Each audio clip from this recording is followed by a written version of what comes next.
It's Thursday, April 25, 2024. Welcome to CVM News at noon. I'm Nika Lewis. Constable Mike Edwards, the Hanover police officer who was taken before the Hanover Parish Court on Tuesday to answer to charges of murder contrary to common law, was granted bail in the sum of $750,000.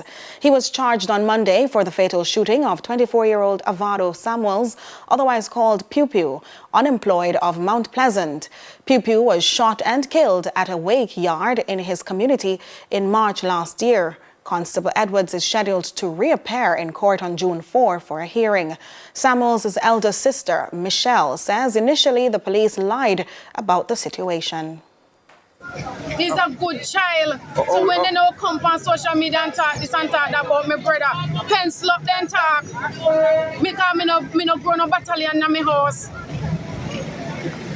Nobody never come on my yard and come make no complaint about police and he left and go by father. He go back home to him father and he did it with him father. So me no want when social media they contact but him a gunman, but they never see me with a gun. And the police then fi stop tell lie. Because how can two police hold him? And then he try to take with them gun. This is impossible. This is very impossible. They need to stop it and talk the truth. My brother is a good person.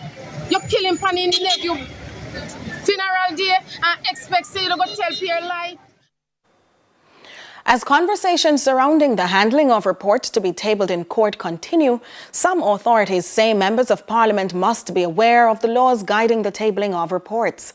Speaking on Lead's story yesterday, Attorney at Law Shane Dalling says they must be held accountable since they set the laws. There should be no debate in Parliament as to what the law says. That is because the Parliament passed the law. And there's a process by which the enactment of laws takes place in every parliament across the world. Yes.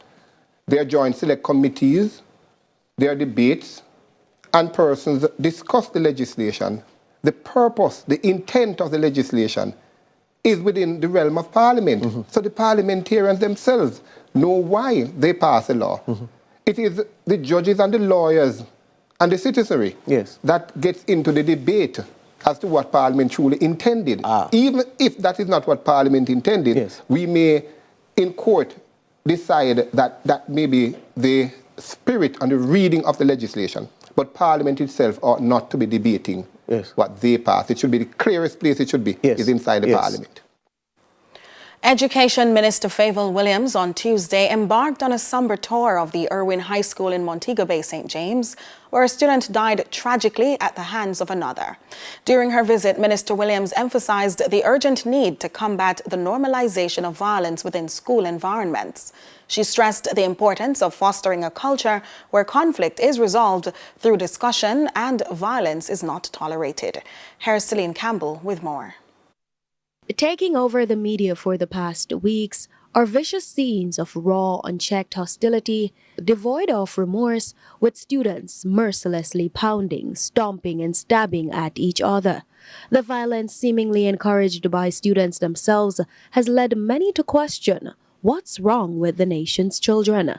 On Tuesday, Minister of Education and Youth Favour Williams, along with her team, visited the Irwin High School in St. James, where 15-year-old Renil Plummer was stabbed to death, allegedly by one of his peers last Thursday after school. Minister Williams says her visit revealed Friday's incident was avoidable. I understand just from speaking with students this morning that the young man in question who died, Renil Plummer, it was very evident from in the morning, from school started, that there was an issue.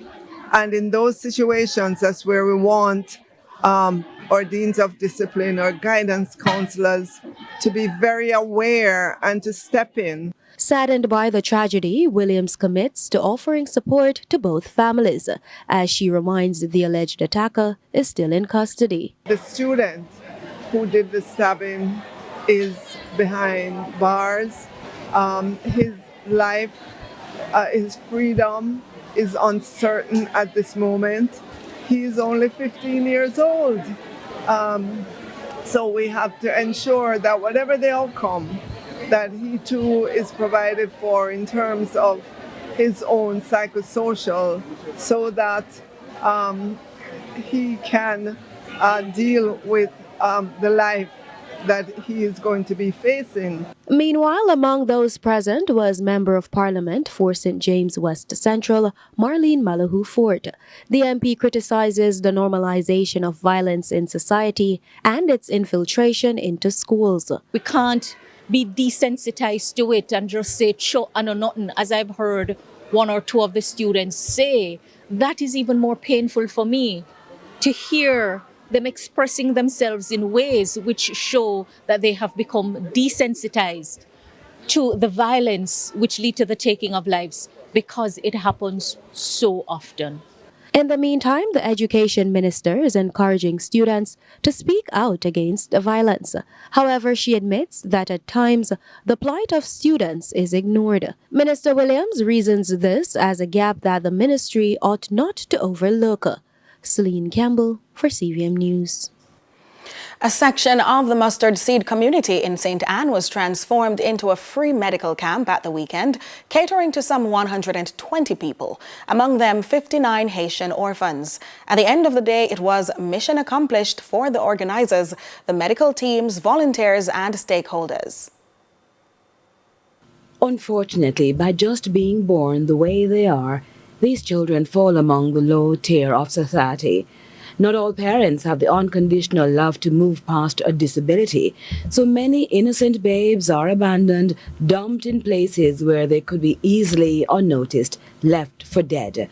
However, many are rescued from the jaws of doom and housed at facilities like the Mustard Seeds Jacob's Ladder in Manigue. The St. Anne-based facility over the past month has increased its numbers to the differently abled youngsters from Haiti who traveled by sea seeking refuge when marauding gangsters occupying the space where their orphanage was located rained terror on the capital.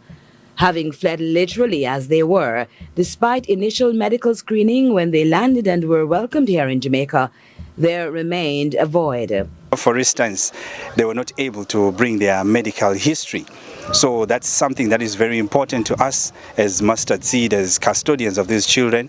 We need to have a medical history so we know how to deal with them, what kind of medication we need to give them. So this is really something good that the Indian High Commission has done for us. A long-term goal, surely, as pointed out by the outgoing High Commissioner of India, Kingston, who credits the immeasurable services of the professionals who continue to offer relief on this occasion to include our disenfranchised neighbors. Just to see these people coming out, where they are in a very desperate condition, and physically they are not like us. We have series of issues because of the children who have suffered from malnutrition, and they have several other infections and stomach problem and the worms, as per the information of the doctors who are treating them here. My heart is full being here when I entered in seeing some of the disabilities and just getting the history as to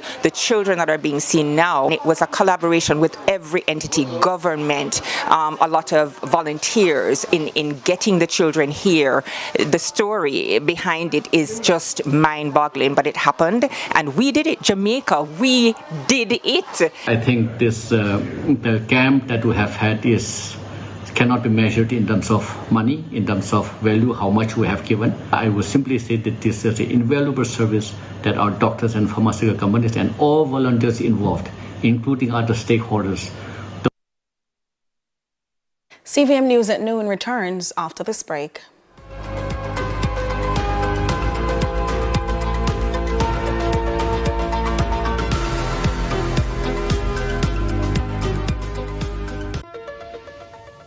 As a civil servant, we know that making the most of what you earn matters. That is why at the Public Sector Employees Cooperative Credit Union Limited, we give you better rates and less fees. Up to 10 times your share in unsecured loans, up to 2.5 million in unsecured loans, and up to 8% on your savings and investments. We will be with you every step of the way. If you are a public sector worker, become a member today and let us help you move your financial life forward. Mindset Conference 2024, the Gospel Edition, Monday to Wednesday, May 20 to 22, at the Jamaica Pegasus Hotel with Pastor John Gray, Pastor Travis Green, Dr. Jackie Green, Todd Galbert, Phil Thomas, Minister Marion Hall, Kevin Downswell, Sharon Gardner, Rhoda Isabella, Pastor Junior Tucker, Bishop Everton Thomas, and many more. Join us for dinner, workshop, panel discussions, praise and worship, undiluted word, and concert every night. Mindset Conference. For more info, mindsetconference.org. Get your tickets now.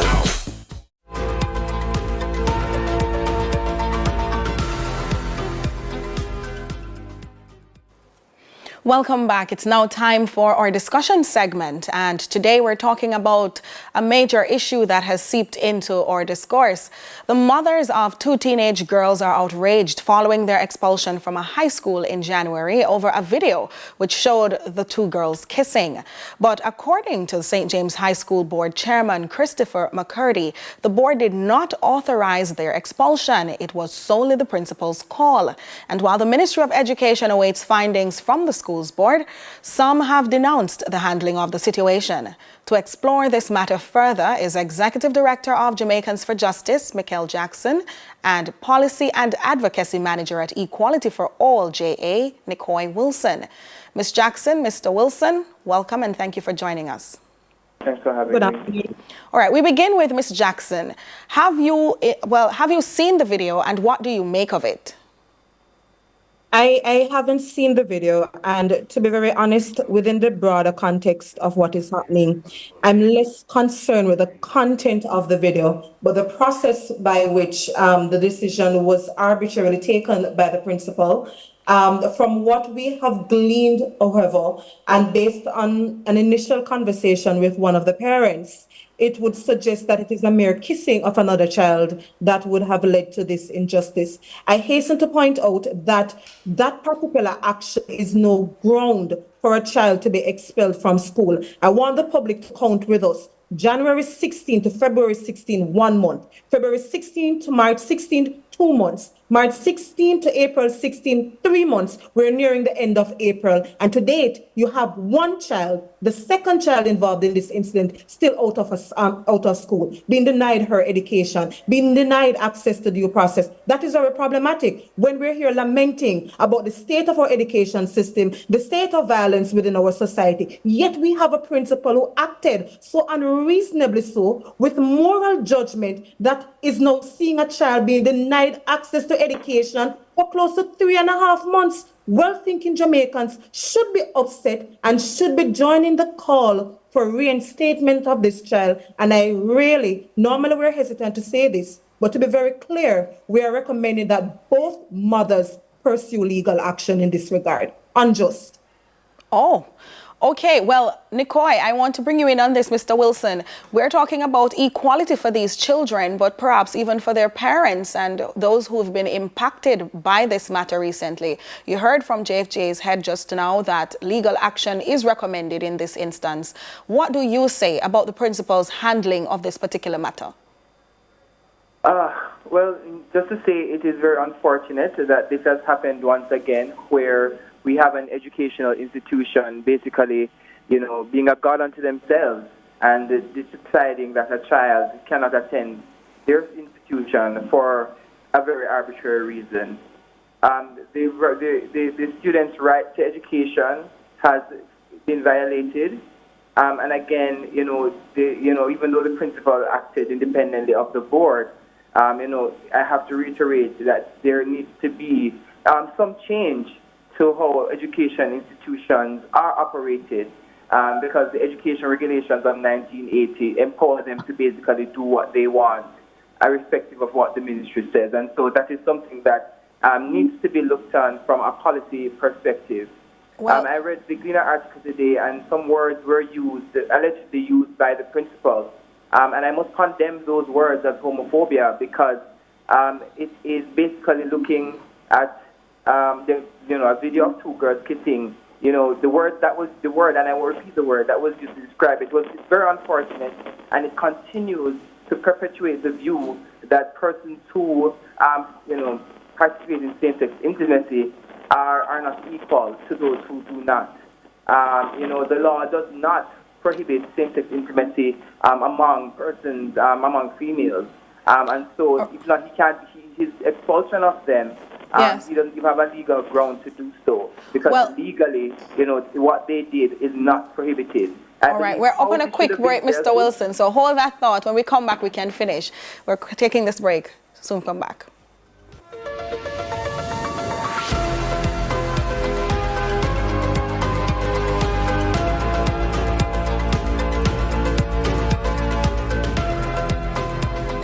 Truth is, you can live life to the fullest with HIV. This time signal is brought to you by the Ministry of Health and Wellness. The time is 12:15.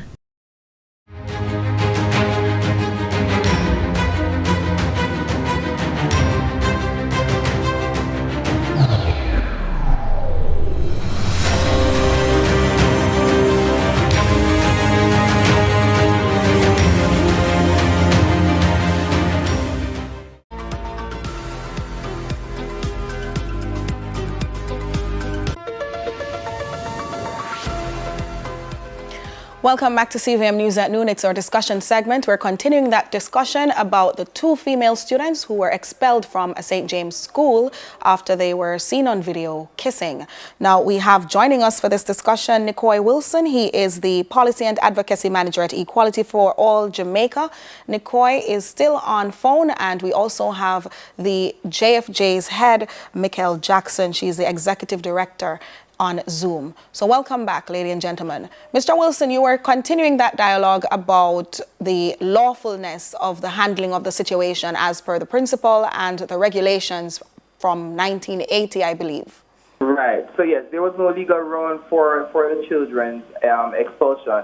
And just to say, if there were issues as it relates to their sexual conduct, then again, I'm calling for a revision of our sexual education curriculum. Because proper sex education would have helped to allay any fears that people would have had in relation to these 2 children. Again, it's unfortunate that the principal took this action, and I hope that the ministry's investigation will yield some results where we'll see some sort of action being taken against this principal for acting the way he did. Understood. Well, it's alleged by one of the parents of the girls that the principal had made some utterance to the effect that if it were a male student that the female was caught kissing, then he would have acted otherwise.